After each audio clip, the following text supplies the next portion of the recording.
इथे ना काही भाज्या आणल्या होत्या, ते व्यवस्थित निवडून ठेवायच्या होत्या. आता नेसून तर मी म्हणणार नाही, पण निवडूनच म्हणते. एक-एक करून सगळ्या भाज्या स्वच्छ केल्या आणि व्यवस्थित फ्रीजमध्ये भरून ठेवल्या.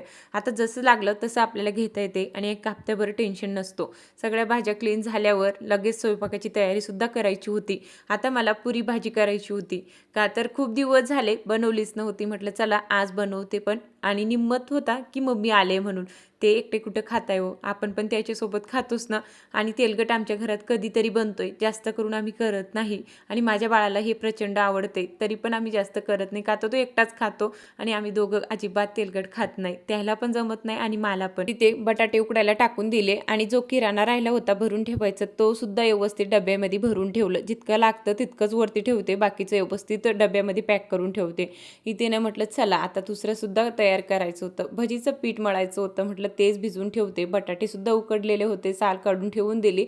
कणिकसुद्धा मळून घेतलं. तोपर्यंत ताईसुद्धा आली होती. ताईनं पुऱ्या तळून घेतल्या आणि मी लाटून दिल्यात आणि दोघी मिळून मस्त इथं जेवणसुद्धा बनवून घेतलं. तर आता ना इथेच मी ब्लॉगची एंड करते. जास्त मोठा आजचा ब्लॉग मी काही घेतला नाही. तर चला इथेच मी एंड करते. बाय.